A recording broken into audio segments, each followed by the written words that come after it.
everybody, please welcome to the show, Anthony Bourdain. Nice to see you, sir. How are you?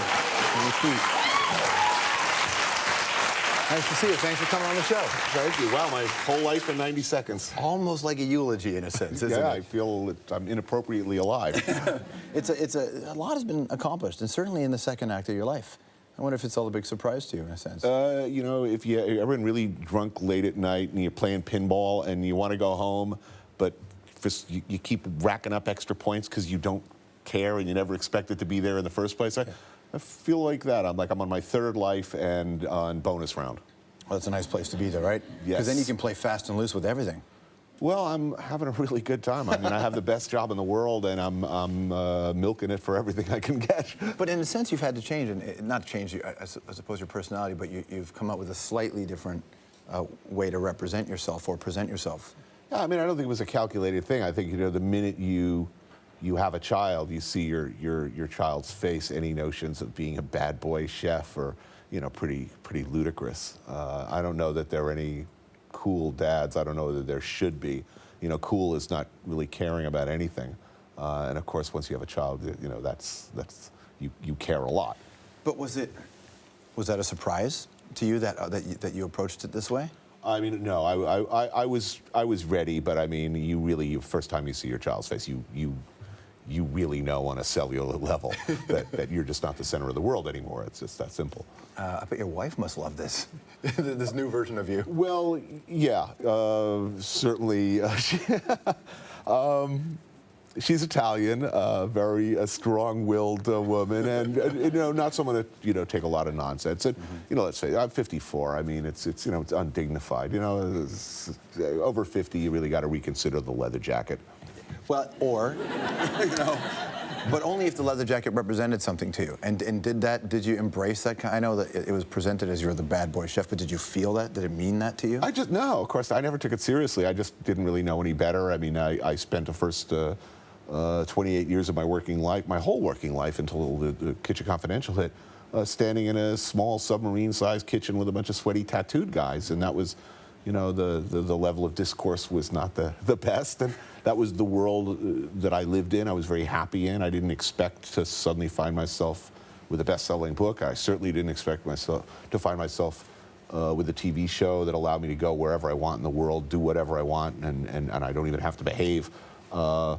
So, you know, I'm learning as I go and presenting a moving target, I hope. The thing about you, and anybody who gets to be in a position where celebrity is thrust upon them, especially in a world like yours, you have these disciples, and then ultimately your disciples extend to a group of people that you probably don't even know. And I imagine at a certain point when they saw this no leather jacket version of you, they kind of thought, what happened to Tony Bourdain? There's definitely, I think I've been playing with that for a while. I mean, I reached a point in my television career where I was very aware that people expected me to be the snarky, cynical, half-drunk guy in the leather jacket, that I was the bad guy on Top Chef, that certain types of behaviors were expected of me.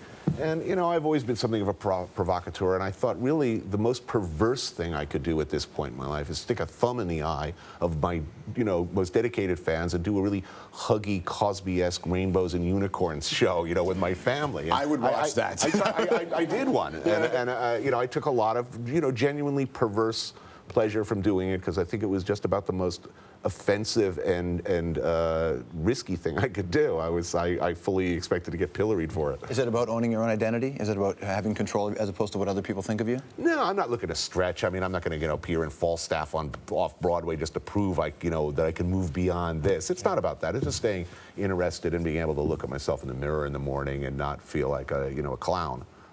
Well, and to get to this point, what I found was another expectation of you is that you had to top yourself, and that you had to just keep eating this stuff. And what I liked about what you were doing, I find that, and a lot of people find the notion of a foodie sort of very first world and offensive. That food, people actually go, they go, I'm a foodie. Well, we're all foodies. We have to eat, right? Yeah.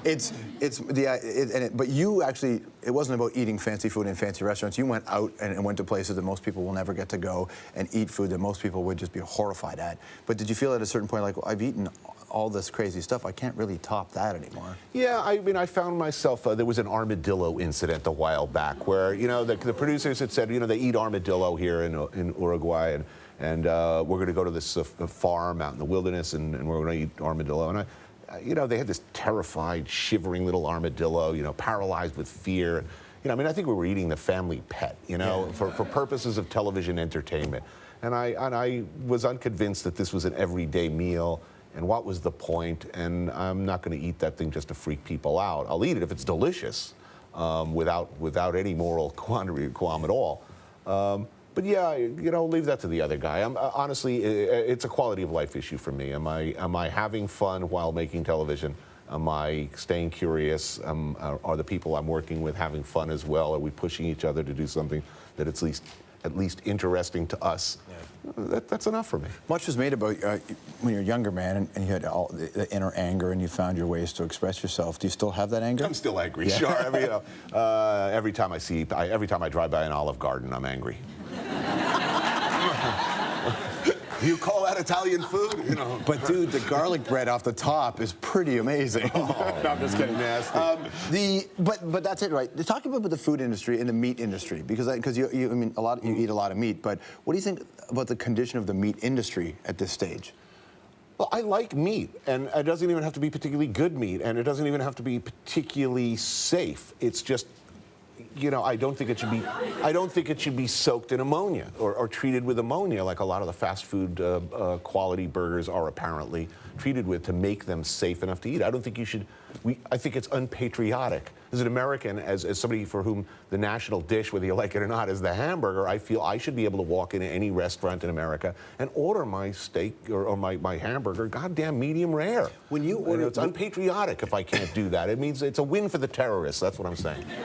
So if you can't get a medium rare Big Mac, the Taliban have won, in your mind. They may as well be pouring across the barricades, because I don't think I should have to treat my burger like medical waste. Okay, but when you have a kid now, and you know that most of these major companies target young people, and that's part of freedom for them, is that, you know, when you're growing up, freedom was going to McDonald's when you felt like it, right. Not just on Saturdays if you were good. How do you talk to when you look at your kid, how do you approach healthy eating with her? Well, I think tactically taking the high road with a 3-year-old is the wrong way to go. Well, you know, Hunter, Vanessa, have you read Michael Pollan's you know, latest book? And you know, do you know what you're doing? You know, it's bad for you. Did that ever work on you when you were even 17? On the other hand, how hard is it to scare the living shit out of a 3-year-old? So you scare her? Yeah. Oh, that's so good. Yeah, you know. One might say, I'm not suggesting you do, but one might suggest that you've heard around the schoolyard that Ronald McDonald might have been implicated in the disappearance and dismemberment of small children. Allegedly. That's scary stuff, dude. You know, I hear little Timmy went missing. Oh, not Ronald again. There's a lot that I want to talk to you about, but I want to just play some anthropology with you. If what's in, you know, what do you anticipate will be in your daughter's lunchbox on her first day of school? Well, her mother's Italian. You know, I married into a large Italian and Sardinian family. So, you know, already, you know, stuff that she's identified she likes that mom and dad eat, you know, pecorino cheese, olives. She likes fishy stuff like anchovies, tuna. She likes raw oysters, which is really weird.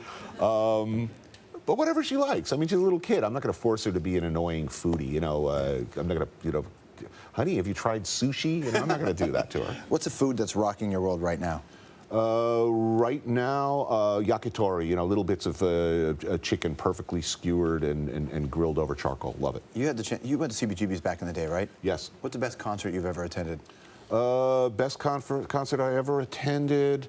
Iggy and the Stooges at the Paramount Theater in 1973 with was Iggy and the Stooges, Blue Oyster Cult, Teenage Lust, and a little band called Kiss. Oh, nice. They were the bottom act. Nice. Didn't the Stooges Funhouse record really set you on a completely different path in your life? It said something about you in high school if you suddenly showed up with the Stooges album. I mean, you'd really broken with decent society, all your friends. You know, only like meth heads and car freaks really liked the Stooges back then. But to me, it spoke to me because it was just not the other guys. You know, I was not a Loggins and Messina fan. This should come as no surprise. Is that when you started getting into drugs and that kind of lifestyle? I moved from psychedelics into more, you know, less huggy-friendly drugs. Which was harder to kick? And I'm not saying this in a joking way. Cigarettes or heroin? Which is harder to kick? Heroin. I mean, people don't rob you for a menthol.